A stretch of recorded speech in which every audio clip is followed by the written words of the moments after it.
Doctor Ambedkar. तो उनके जीवन के बारे में अगर मैं कुछ बात रखूं कि उन्होंने क्यों ऐसा काम किया जिससे लोग उनके इतना ज़्यादा जुड़ गए। और आज भारत के इतिहास में मेरा ऐसा मानना है और मैंने देखा भी है कि लगभग अगर आप किसी तरीके का आप सर्वे करें, आप खुद भी करें, अपने लेवल पे करें, तो आपको पता लगेगा कि लगभग सबसे ज़्यादा जिनकी तस्वीर किसी घर में लगाई जाती है तो वो डॉक्टर अंबेडकर हैं। आने वाले कुछ हफ्तों में अंबेडकर जयंती आने वाली है। पूरे देश में जनता जो है वो इसको पर्व के रूप में मनाएगी। तो आइए मैं इस पे आपको कुछ नई बातें बताता हूँ। अच्छा, आप खुद सोचिए कि जब बाबा साहब पैदा हुए होंगे तो कैसा माहौल रहा होगा आपके जैसा आप आए थे। यहाँ पर आप कहीं भी जा सकते हैं, किसी से भी डिबेट कर सकते हैं, कुछ भी लिख पढ़ सकते हैं, आपको पूरा हक है। ऐसा होगा? ऐसा नहीं था। अंबेडकर जी के पास ये मौका आया कि वो मानवता को, वो एक देश को कैसे सर्व कर सकते हैं। तो उन्होंने बढ़ चढ़ के, उन्होंने सबके हित के बारे में सोचते हुए एक ऐसा संविधान लिखा जो सबके काम आ रहा है। बच्चों के काम आ रहा है, बूढ़ों के काम आ रहा है, युवा के काम आ रहा है। कि आज के माहौल में मैं कई अंबेडकर जयंतियों पे गया, छोटे छोटे कार्यक्रम हुए, मैं वहाँ भी गया, कई जगह मैं गया, मैं सुना, मुझे ये लगा कि यहाँ पर कुछ बहुत ही असंतुलन है। जो भी लोग वक्ता होते हैं ऐसे कार्यक्रमों में, वो कहीं ना कहीं पूरी तरीके से भटक जाते हैं, पूरे के पूरे भटक जाते हैं। अंबेडकर जयंती के दिन अगर हमने अंबेडकर जी की बातें की और अंबेडकर जी ने क्या किया है, उस रास्ते पे हम कितना आगे तक गए, हमको ये बात करनी है।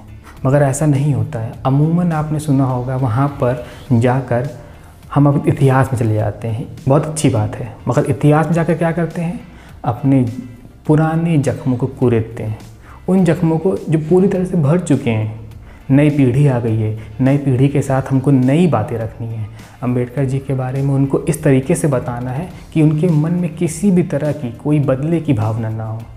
अगर बाबा साहब इतना बदले की भावना लेते तो इतना खूबसूरत संविधान वो लिख पाते? कभी नहीं। पहली बात, बाबा साहब जब पैदा हुए तो कोई आरक्षण नहीं था और कोई तरह की रियायत भी नहीं थी, कोई रियायत नहीं थी। दूसरी बात, वो उनके साथ जातिवाद हुआ, भेदभाव हुआ, चरम पे हुआ। तीसरी बात, वो विदेश गए पढ़ने के लिए। और चौथी बात, वो वापस आए उस देश में जिसको छोड़ के वो गए थे बाहर पढ़ने के लिए। और पांचवी बात, उन्होंने इस देश का संविधान ऐसा लिख दिया कि कोई भी व्यक्ति ये नहीं कह सकता कि वो किसी जाति विशेष के रहे होंगे या उनके साथ कोई जातिवाद हुआ होगा। इस बात को आप कैसे लेते हैं? आइए इस अंबेडकर जयंती को हम लोग बहुत उत्साह से मनाते हैं। अब एक अपनी आप बीती बताता हूँ, एक कहानी बताता हूँ, छोटी सी कहानी है, सच है, और मैं चाहता हूँ कि वो आप सुने, आप समझें कि इसमें हम क्या सीख सकते हैं। मैं आपको अपना एक किस्सा बताता हूँ। वो किस्सा ये था कि मैं बहुत दिन से सोच रहा था कि मैं एक शॉप खोलूँ, और करीब 7-8 साल पुरानी बात है। तो मैं शॉप को ढूंढते ढूंढते एक इलाके में पहुंचा, मैं नाम नहीं लेना चाहूँगा। उस इलाके में पहुंचा तो वहाँ पर मुझे एक शॉप समझ में आई। मैंने उसके मालिक से कांटेक्ट किया, उनसे पूछा कि खाली है, तो उन्होंने सब कुछ बोला, हाँ खाली है, अच्छी है। उसके बाद उन्होंने बोला कि मैं दिखाने आता हूँ। तो वो आए मुझे दिखाने के लिए शॉप को दिखाया उन्होंने, सब कुछ हो गया, हम लोग सब कुछ फाइनल कर दिए, सब कुछ हो गया। फिर कुछ दिन बाद उनका फ़ोन आया कि भैया ऐसा है, आप आकर आप डॉक्यूमेंट्स ले लीजिए, अपना जो भी आपका पेपर वर्क है सब करा लीजिए और अपनी आईडी दे दीजिए और काम हो जाए, हमारा भी और आपका भी। हमने कहा ठीक है। मैं पहुंचा फिर सब कुछ करके। तो उन्होंने मुझसे सब कुछ होने के बाद पूछा, भैया आपने सारी बातें तो हो गई, आपका नाम के आगे कोई टाइटल वाइटल नहीं है? कि हाँ कुमारी तक है, टाइटल से क्या फ़र्क पड़ता है, आपको कॉन्ट्रैक्ट चाहिए, पेपर लीजिए, पेपर है आपके पास, आपको पेमेंट में कर रहा हूँ।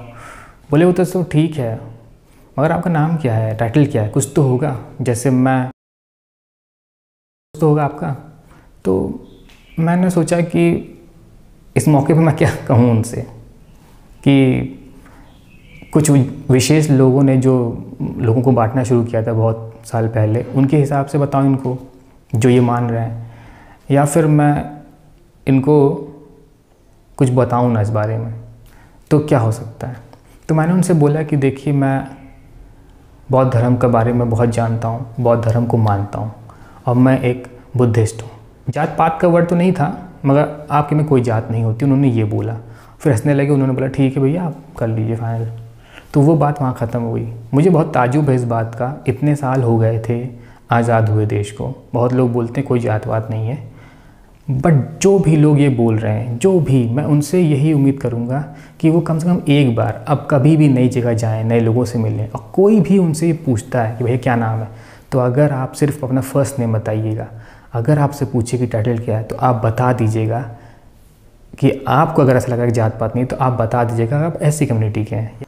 तो आपको खुद पता लगेगा कि आपके साथ क्या व्यवहार हो रहा है। अगर आप अपना टाइटल बता देते हैं उस हिसाब से कि आप ऐसी कम्युनिटी के हैं, तो आपके साथ क्या व्यवहार होगा। और अगर बाद में कहीं किसी और जगह जाते हैं और आप अपना ओरिजिनल बताते हैं, तो आप किस तरह आपके साथ व्यवहार होगा, ये आपको खुद पता लग जाएगा। आपको ये पता लगाने की ज़रूरत ही नहीं, किसी और सुनने की ज़रूरत ही नहीं है कि जात पात है या नहीं है। ये छोटी सी बात है, इसमें आपको सब पता लग जाएगा।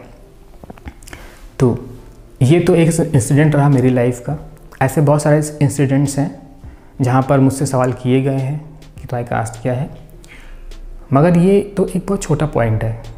और जाते जाते कम से कम मैं इतना ज़रूर कहना चाहता हूँ कि बाबा साहब का कम से कम ये सपना कि कोई समाज को अगर आंकना हो उनकी तरक्की, तो उस समाज की लेडीज़ जो हैं, उन समाज की जो औरतों की तरक्की हुई है, उस पे आंकना है। तो कम से कम इस मुद्दे पे अगर हम लोग अब इस दिन से काम करना शुरू कर दें, तो हो सकता है कि इस देश को नए तौर पे एक नया लहर मिले, एक नई ताकत मिले, जो इस देश की जो युवा लड़कियां हैं, जो इस देश की लेडीज़ हैं, जो औरतें हैं, वो कर सकती हैं। और वैसे मैं आपको बता दूं कि कभी आप जब बुआई होती है उसकी धान की, तो आप कभी गाँव में जाइए, आप देखिए बहुत सारी लेडीज़ जो हैं झुककर वो लगाती हैं छोटे छोटे दाने। कभी आपने ध्यान दिया वो कौन है, वो क्या कर रही हैं। और कई बार आप देखे होंगे ऐसी फ़ोटोज़, आप कई जगह देखे होंगे जिसमें औरतें झुककर वो दाने लगा रही हैं। पानी से भरा हुआ खेत है, उसमें वो दाने लगा रही हैं, उसको बुआई कर रही हैं धान की। तो वो आपको हमेशा ध्यान रखना है कि अगर अगली बार आपको मिले, आप उनसे पूछे ज़रूर कि इसमें कितनी ताकत लगती है, इसमें कितना पैसा आपको मिलता है, या इससे क्या होता है। अगर हम उस स्तर से शुरू कर दें काम, और धीरे धीरे हर लेवल की जो औरतें, उनको हम लोग अगर अप्रिशिएट करें और उनको हेल्प करें। ऐसा हेल्प ना करें कि हमको कोई मिला रास्ते में, हमने उनको 10 रुपये दे दिया, नहीं हो पाएगा ऐसा।